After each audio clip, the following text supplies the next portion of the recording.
morning, dear students.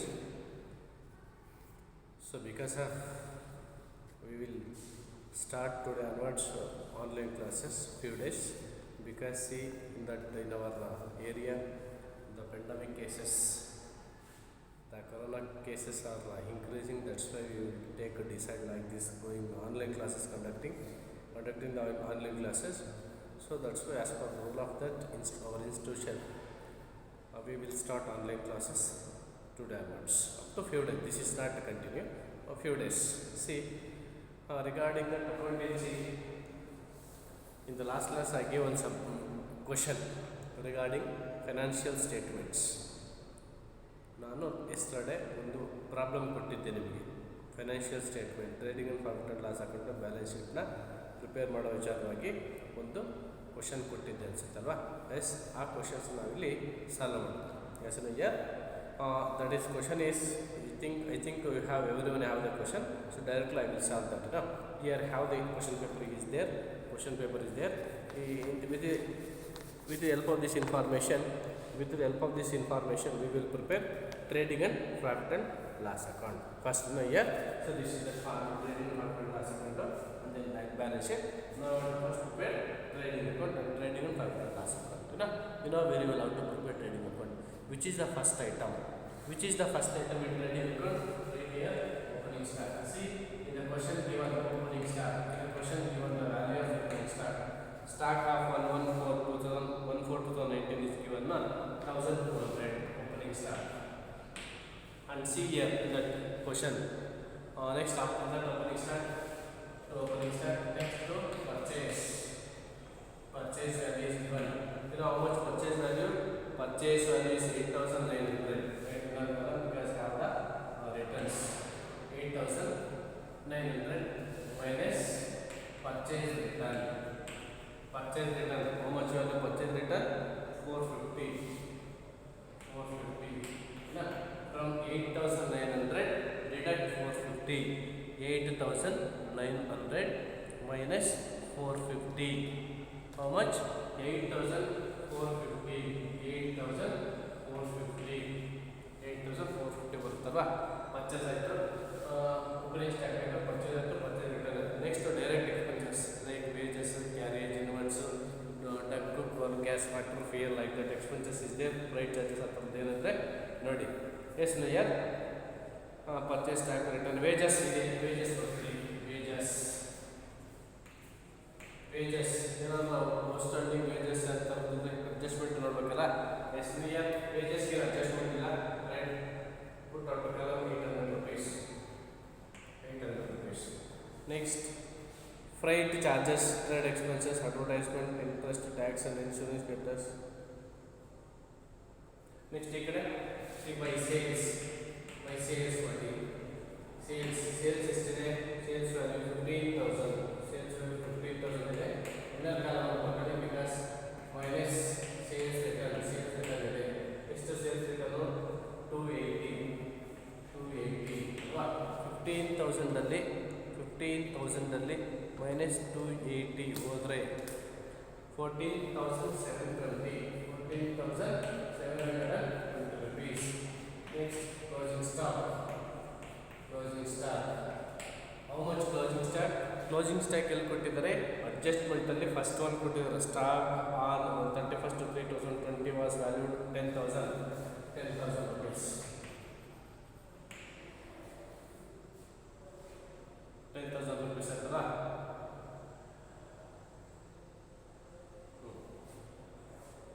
ಅಲ್ಲ, yes. Next ಇನ್ನೊಂದು indirect expense ಇದೆ, ಫ್ರೈಟ್ ಚಾರ್ಜಸ್ ಅಂತಿದೆ. Freight charges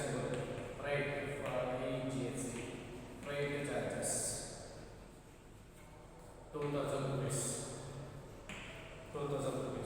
Here first opening stock to purchase return ಮಾಡಬೇಕು. Direct expenses, wages, freight charges, ಇಲ್ಲಿ sales return less ಮಾಡಿ sales ಅಲ್ಲಿ closing stock ಬರ್ರಿ. Next do the water size. Which side is more? Above everything graded side is there. 0, 2, 7, 4, 24,720 is there. Right, this side also 20. 24,720 ಇದೆಯಲ್ಲ, from 24,720 deduct this are the amount. 24,720 minus this 2,000 minus 800 minus 8,450 minus 1,200 12,270 12,270 is the gross profit. Gross profit transferred to P&L account. Alright, this is gross profit value. So we will this gross profit value carried down by GP brought down 12,270. Now we will see here after that. So this is a trading account.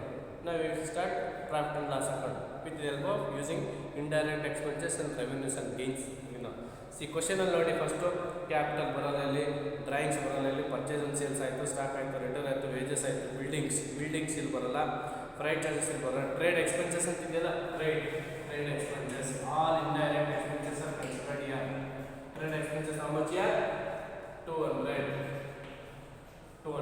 ನೋಡಿ ಇಲ್ಲಿ adjustment ಕೂಡ ನೋಡ್ತಾ ಇರಬೇಕು ನಾವು. We will see the adjustment. ಇಲ್ಲಿ adjustment ನೋಡ್ತಾ ಇರಬೇಕು, ಯಾವ ಐಟಮ್ಗೆ ಅಡ್ಜಸ್ಟ್ಮೆಂಟ್ ಕೊಟ್ಟಿದ್ದಾನೆ, ಅದರ ಅಡ್ಜಸ್ಟ್ಮೆಂಟ್ ಕೊಟ್ಟಿರೋ ಐಟಮ್ಸ್ಗೆ ನೋಡಬೇಕು ಅಲ್ವಾ. Trade expenses. ನೆಕ್ಸ್ಟ್ ಅದಾದಮೇಲೆ ಅಡ್ವರ್ಟೈಸ್ಮೆಂಟ್ ಎಷ್ಟು? 240 rupees. 240. Next interest credit column amount ಇದೆಯಲ್ಲ, ಇಂಟ್ರೆಸ್ಟ್ ಕ್ರೆಡಿಟ್ ಕಾಲಮ್ ಅಮೌಂಟ್ ಇದೆ, ಅದಕ್ಕೆ ಏನಾದರೂ ಅಡ್ಜಸ್ಟ್ಮೆಂಟ್ ಇದೆಯಾ? ಏನಿಲ್ಲ. ಹಾಗಾಗಿ ನಾವು ಬರಬೇಕು interest. Trading and profit and loss account credit ಸೈಡಲ್ಲಿ ಬರೀಬೇಕು ಇಂಟ್ರೆಸ್ಟ್. ಯಾಕೆಂದರೆ ಕ್ವಶನಲ್ಲಿ ಟ್ರಯಲ್ ಬ್ಯಾಲೆನ್ಸಲ್ಲಿ ಕೊಟ್ಟಿರ್ತಕ್ಕಂಥ ಕ್ವಶನಲ್ಲಿ ಕ್ರೆಡಿಟ್ ಸೈಡ್ ವ್ಯಾಲ್ಯೂ ಇದೆ ನೋಡಿ, ಕ್ರೆಡಿಟ್ ವ್ಯಾಲ್ಯೂ ಇದೆ, ಕ್ರೆಡಿಟ್ ಸೈಡಲ್ಲಿ ಇದೆ ವ್ಯಾಲ್ಯೂ. ಹಾಗಾಗಿ ಕ್ರೆಡಿಟ್ ಸೈಡೆಲ್ಲ how much? Interest 650 rupees. Next ಅದಾದಮೇಲೆ tax and insurance. Taxes and insurance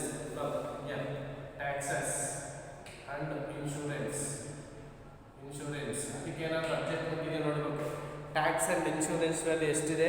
430 rupees ಇದೆ.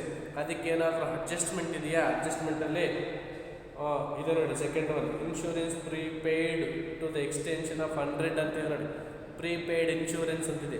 ಎಸ್ಟರ್ಡೇ ನಾನು ಸ್ವಲ್ಪ ಅಡ್ಜಸ್ಟ್ಮೆಂಟ್ಸ್ನೆಲ್ಲ ನಾನು ಡಿಸ್ಕಸ್ ಮಾಡ್ಬೇಕಾದ್ರೆ ಹೇಳಿದೆ, ಪ್ರೀಪೇಯ್ಡ್ ಎಕ್ಸ್ಪೆನ್ಸಸ್ ಏನು ಮಾಡಬೇಕು ಅಂತ. ಪ್ರೀಪೇಯ್ಡ್ ಹೇಳಿ, ಪ್ರೀಪೇಯ್ಡ್ ಟ್ಯಾಕ್ಸ್ ಆ್ಯಂಡ್ ಇನ್ಶೂರೆನ್ಸ್ ಇದೆಯಲ್ಲ, tax and insurance question trial balance ಎಷ್ಟು ಹೇಳಿದ್ದಾನೆ?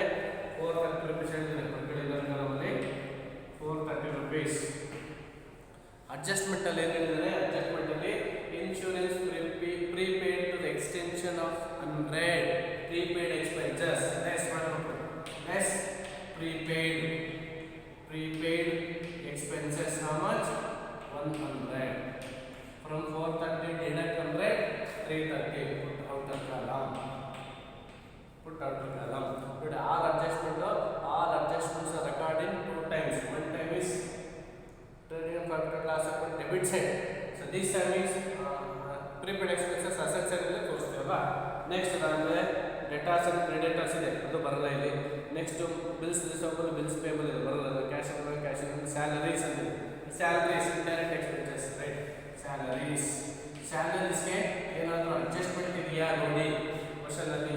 ಸೊ ಅಡ್ಜಸ್ಟ್ಮೆಂಟ್ ಇದೆಯಾ ಸ್ಯಾಲರೀಸ್ಗೆ? ಸ್ಯಾಲರಿ ವ್ಯಾಲ್ಯೂ ಎಷ್ಟಿದೆ? 800 ಇದೆ. Salary value. ಅಡ್ಜಸ್ಟ್ಮೆಂಟ್ ಕೂಡ ಇದೆ ಸ್ಯಾಲರಿ. ಏನಂತಿದೆ? ಔಟ್ಸ್ಟ್ಯಾಂಡಿಂಗ್ ಸ್ಯಾಲರಿ 200 ಅಂತ ಕೊಟ್ಟಿದ್ದಾರೆ. ಔಟ್ಸ್ಟ್ಯಾಂಡಿಂಗ್ ಸ್ಯಾಲರಿ 200 ಅಂತ ಕೊಟ್ಟಿದೆ. ನಾನು ಅಡ್ಜಸ್ಟ್ಮೆಂಟ್ ಔಟ್ಸ್ಟ್ಯಾಂಡಿಂಗ್ ಎಕ್ಸ್ಪೆನ್ಸಸ್ ಬಗ್ಗೆ ಅಡ್ಜಸ್ಟ್ಮೆಂಟ್ಸ್ ಬಗ್ಗೆ ಹೇಳ್ಬೇಕಾದ್ರೆ, ಔಟ್ಸ್ಟ್ಯಾಂಡಿಂಗ್ ಎಕ್ಸ್ಪೆನ್ಸಸ್ ಬಗ್ಗೆ ಹೇಳ್ಬೇಕಾದ್ರೆ ಹೇಳಿದ್ದೆ, ಎಕ್ಸ್ಪ್ಲೈನ್ ಮಾಡಿದ್ದೆ ಎಸ್ಟರ್ಡೇ. ಏನಂತ ಹೇಳಿದೆ? All outstanding expenses are in trading and profit and loss account added to the concerned respective item, and all outstanding expenses show in liability side of the balance sheet, and all the outstanding expenses added to the respective item in trading and profit and loss account ಅಲ್ವಾ. ಇದು outstanding expenses ಅಲ್ವಾ, ಇದಕ್ಕೆ add ಮಾಡಿ. Outstanding expenses add plus outstanding salary 200 rupees, 1000 rupees, 1000 rupees ಆಯ್ತಲ್ಲ, 1000 ಆಯಿತು. Next ಇನ್ನೇನಿದೆ adjustment ನೋಡಿ, adjustment ನೋಡಿ, ಕ್ಲೋಸಿಂಗ್ ಸ್ಟಾಕ್ ಅಡ್ಜಸ್ಟ್ಮೆಂಟ್ ನೋಡಿ, 1 by 1 ನೋಡಿ. ಈಗ ಕ್ಲೋಸಿಂಗ್ ಸ್ಟಾಕ್ ಬರ್ದಿದ್ದೀವಿ, ಇನ್ಶೂರೆನ್ಸ್ ಪ್ರಿಪೇಯ್ಡ್ ಬರ್ದಿದ್ದೀವಿ, outstanding salary ಬರ್ದಿದ್ದೀವಿ.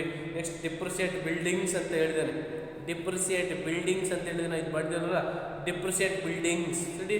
Depreciation depreciation depreciation on building, depreciation on building at 5% ಅಲ್ವಾ. ಕ್ವಶನಲ್ಲಿ ಬಿಲ್ಡಿಂಗ್ ವ್ಯಾಲ್ಯೂ ನೋಡಿ, ಬಿಲ್ಡಿಂಗ್ ಇದೆಯಾ, ಬಿಲ್ಡಿಂಗ್ ಅಂತ ಕೊಟ್ಟಿದ್ದು ನೋಡಿ. ಕ್ವಶನಲ್ಲಿ ಬಿಲ್ಡಿಂಗ್ ವ್ಯಾಲ್ಯೂ ಕೊಟ್ಟು ಬಿಲ್ಡಿಂಗ್ಸ್ ಅಂತ ಕೊಟ್ಟಿದ್ದಾನೆ, 22,000 ಕೊಟ್ಟಿದ್ದಾನೆ ಬಿಲ್ಡಿಂಗ್ಸ್ ಅಲ್ಲಿನ. On 22,000 calculate 5% depreciation. ಬಿಲ್ಡಿಂಗ್ಸ್ ಅಲ್ಲಿ ಎಷ್ಟು, 22,000 ಇಂಟು 5%, 1100 1100 ಆಗುತ್ತೆ ಅಲ್ವಾ. 22,000ಗೆ ಡಿವೈಡೆಡ್ ಬೈ 100 ಇಂಟು 5% ಆದರೆ 1100 rupees. ಇದು ಆಯ್ತು ಅಡ್ಜಸ್ಟ್ಮೆಂಟ್. ನೆಕ್ಸ್ಟ್ ಇನ್ನೊಂದು ಏನಿದೆ, ಪ್ರೊವೈಡ್ PDD at 5% ಆನ್ ಡೆಟಾರ್ಸ್ ಅಂತ ಹೇಳಿದರೆ. Provide PDD provision for doubtful dates, provision for doubtful debts 5% ಹೇಳಿದ್ರಲ್ಲ ಆನ್ ಡೆಟಾರ್ಸ್ ಮೇಲೆ. ಡೆಟಾರ್ಸ್ ಮೇಲೆ ಎಷ್ಟಿದೆ, ಡೆಟಾರ್ಸ್ ಅಂತ ನೋಡಿ, ಡೆಟಾರ್ಸ್ ಮೇಲೆ ಕೊಟ್ಟಿದ್ದಾನೆ. ಡೆಟಾರ್ಸ್ ಮೇಲೆ 6,500 ಇದೆಯಲ್ಲ, ಅದರಲ್ಲಿ provision for bad and doubtful debts ಅಂತ ಹೇಳಿದ್ರು. Provision for bad and doubtful debts, doubtful debts 5%, ಎಷ್ಟು percent, 5% on debtors. Debtors value ಎಷ್ಟಿದೆ, see debtors value is 6,500, 6,500 into 5% divided by 100. 6,500ಗೆ 6%, 6,500 ಡಿವೈಡೆಡ್ ಬೈ 100 ಇಂಟು 5% ಎಷ್ಟಾಯಿತು, 325 rupees ಆಯಿತು. 325 ಅಷ್ಟಲ್ವಾ. ನೋಡಿ ಏನಾದರೂ ಬಿಟ್ಟಿದ್ದೇವೆ ನೋಡಿ ಕ್ವಶನ್, ಎಲ್ಲ ಐಟಮ್ ಕನ್ಸಿಡರ್ ಮಾಡಿದ್ವಿ, ನಾವೀಗ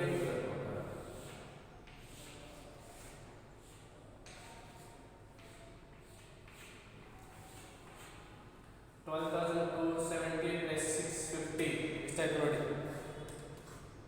12,270 plus 650 equals 12,920.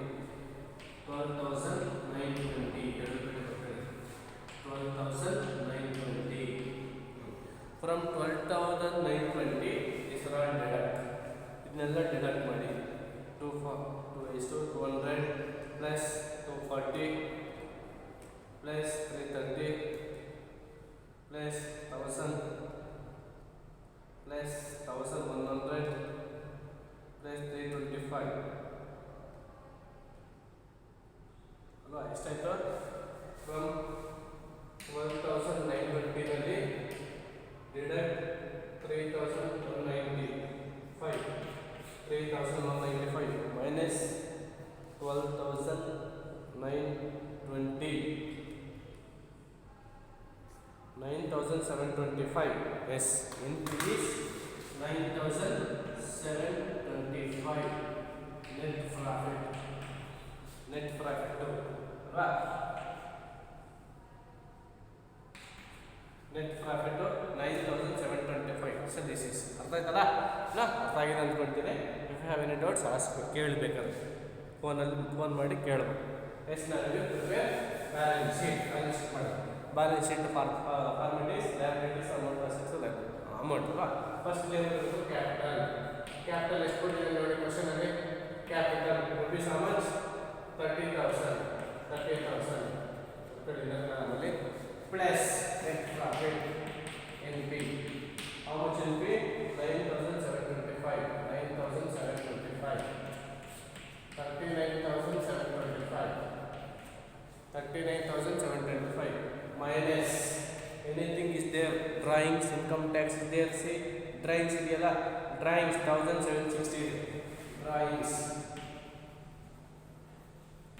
1760 divided from 39,720 39,725 minus 1,760 37,960 ಅಂತಂದು ಮತ್ತು ಬ್ಯಾಂಡೆಡ್ಸ್ ಏನಾದರೂ ಇದೆಯಾ? ಎಸ್, ಏನಿಲ್ಲ. 37,960 ನೆಕ್ಸ್ಟ್ ಆದಮೇಲೆ ಸೀದಾ ಲಯಬಿಲಿಟಿ ಐಟಮ್ಸ್ ಏನಾದರೂ ಕೊಟ್ಟಿದ್ದಾನ ಪ್ರಾಬ್ಲಮಲ್ಲಿ ನೋಡಿ, bills payable, creditors, bank OD, ವಿ ಓಡಿ ಆ ಥರದ್ದು ಏನಾದರೂ ಇದೆಯಾ? See you can see that. Next ಅದಾದ್ಮೇಲೆ ಟ್ಯಾಕ್ಸು, ಡೆಟಾಸ್, ಕ್ರೆಡಿಟರ್ಸ್ ಕೊಟ್ಟಿದ್ದಾರಲ್ಲ, ಕ್ರೆಡಿಟರ್ಸ್ how much ಇದೆ? 1,200 ಇದೆ. Bills payable is there. Bills payable. How much bills payable?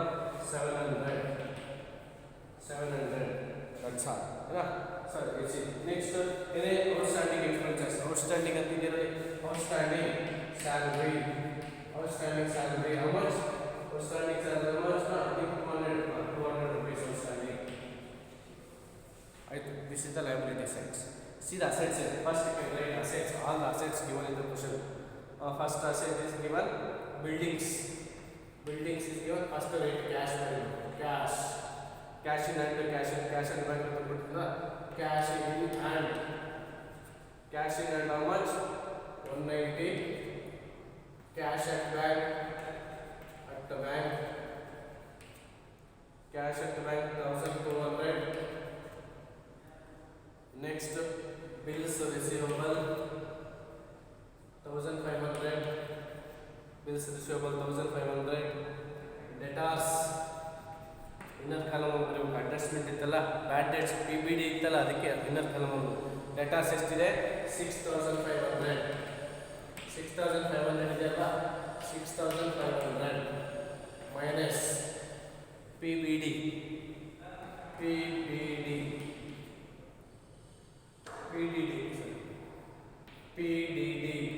ಎಷ್ಟು? PDD 320 ಎಫೆಕ್ಟ್ ಮಾಡಿದ್ವಾ? 6,500 ಅಲ್ಲಿ ಮೈನಸ್ 325. 6,500 ಅಲ್ಲಿ ಮೈನಸ್ 325 6,175 ಅಲ್ವಾ? ಅದೇ ಥರ ಬಿಲ್ಡಿಂಗ್ಸ್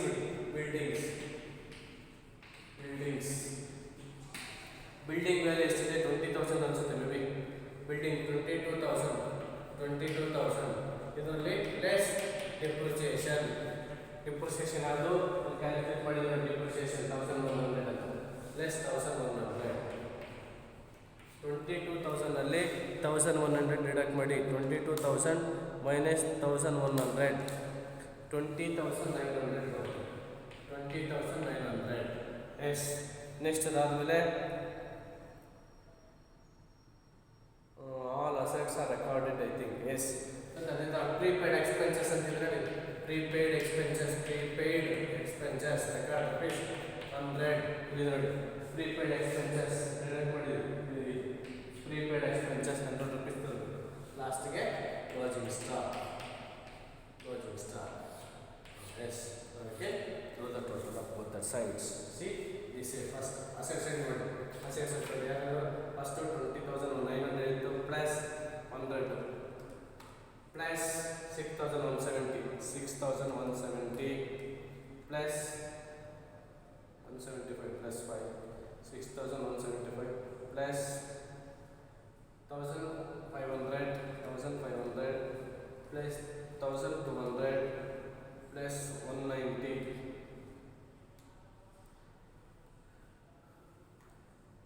plus 190 40,065 30,065 ಬರುತ್ತೆ. ಈ ಕಡೆ ಸಿಗುತ್ತೆ ಎಷ್ಟು ಬರುತ್ತೆ? 37,960 ಪ್ಲಸ್ 1,200 ಪ್ಲಸ್ 700 ಪ್ಲಸ್ 200 40,060 ಬರುತ್ತೆ. 40,060 ಇನ್ನೊಂದು ಏನಾದರೂ ಐಟಮ್